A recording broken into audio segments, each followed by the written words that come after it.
Show me how. All right, folks, what I'm going to do is hopefully be able to show you how to remove this diesel particulate matter sensor, the soot sensor, and the one on the rear is the NOx sensor. And both of the electronics go up into this behind the shield here. And I'm probably just going to bend it as much as I don't like it. I've rescued a dog and she's just making a lot of noise. And so this NOx sensor, that is a 22, and I believe this is a 24. 22 you can get by with a 7/8, but obviously it's better to use the exact millimeter. And then we'll go up top and I'll show you that. Okay, so don't go anywhere. And show me how. I was gonna hopefully show you how to do this, not being on a lift. Okay, so I'm going to use a 24 and see if I can't open this up. And I might have to use some solution on here to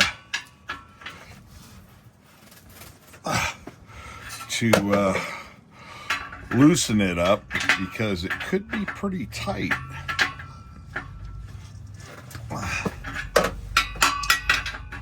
So I might have to spray some liquid tight or something.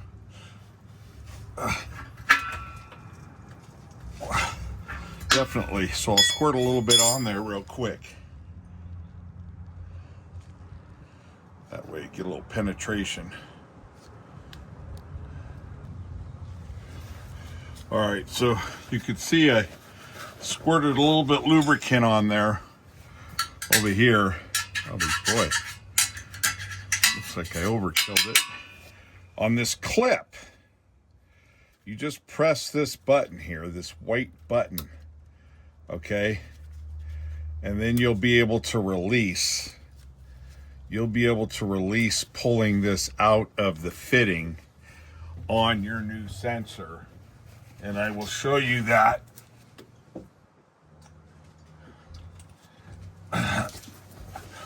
This is the new sensor here. So this clip, it just goes in like this, okay? And there's a slot here that allows it to go in.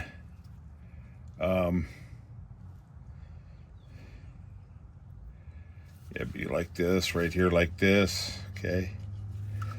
All right.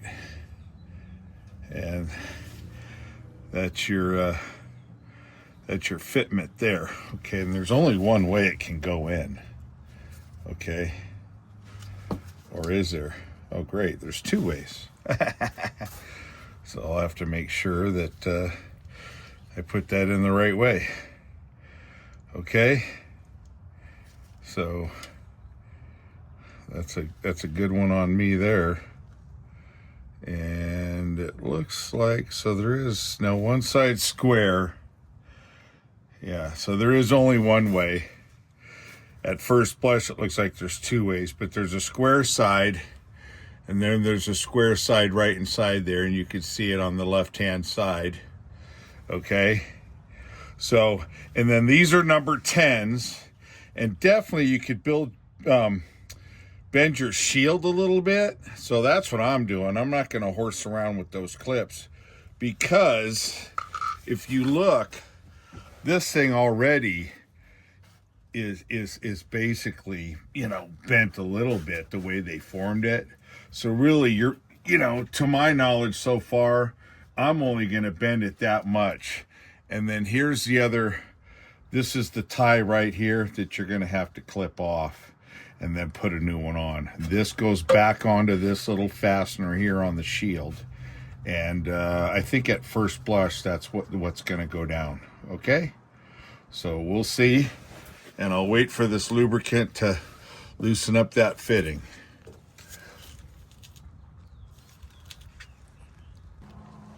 Okay, folks, so I was able to get this one off very easy with just an open-ended wrench and a closed end. These are the 10s, super easy. Here's the clip, the actually the zip tie that I cut. Okay, so I'll take that off, and that just holds the other the one that you're going to take off, the other cable to the sensor. It just holds them together. Okay, so surprisingly that came off easy, and unsurprisingly this thing's still soaking. So I might have to sludge it to hit my 24 mil. Okay, and hopefully your phone doesn't. Okay, and hopefully your phone doesn't do what mine just did, and I'm going to be taking this off. And again, that's the 10s that go here. So your sensor is on the rear, but your actual your electronics in the rear, your actual sensors in the front. I guess they had the crisscross these to make sure you're paying attention. As you can see, the Knox in the rear is the front electronics. Okay, folks, the key to getting this loose was you had to cut the wires and then come in up top above it. So basically, you're going to come like this and use your closed end, okay? And then it's not a problem. To just use the open end, no good. It just kept slipping off. Okay, so at that point, all right, now you could just grab a hold of it, obviously with the open end if you want, and take it off.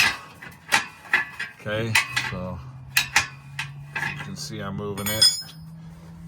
For lack of dexterity holding the camera, I'll give you a quick pause here.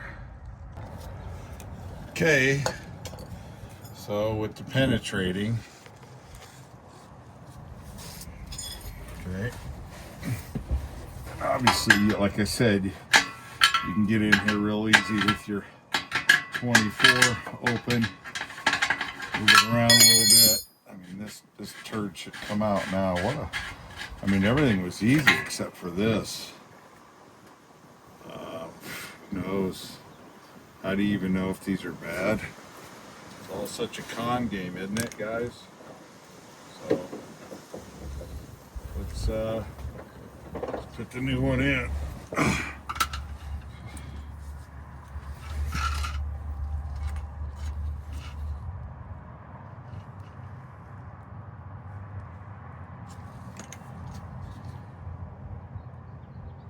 Yeah, I have no idea if it's bad or good. But the one thing I do know was to access all this is pretty darn easy. I was a little bit worried. Maybe I'm gonna rinse off. Rag off here. Stuff.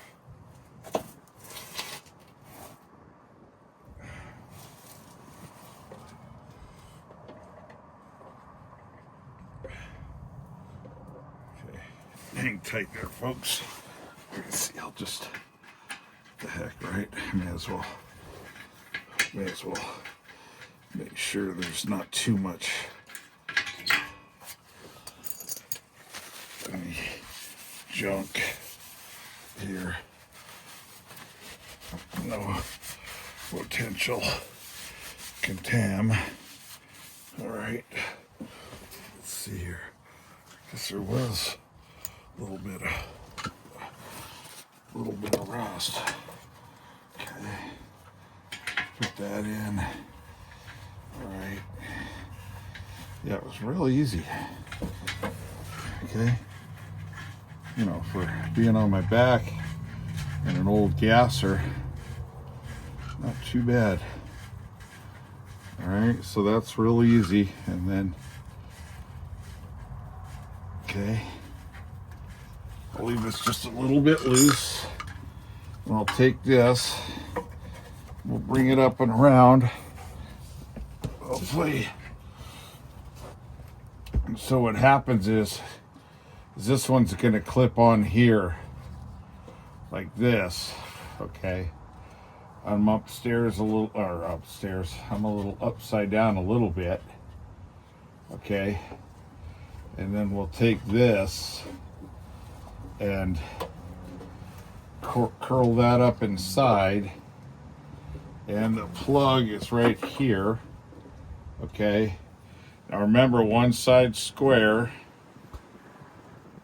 And one side's got that little notch. So you'll just have to be a little bit cognizant of that. Okay. This should be it all the way. You hear it click. Okay. And then this will go up. This will go up like that. Yeah. You'll just get it back inside there. I could show you the bolts. I don't know if this video will do it or not, but let's see. Okay. And we are, there you are right there. Okay. So let's see here. Hold on there. There it is right there. Let's shoot here, folks. Sorry about that. It's hard shooting this video down on the ground. Darn it. Come on. Gosh. See it? Right there. There's one bolt right there. And the other one's up high, right in there, okay? This is hard to get to. Okay. You'll be able to see it.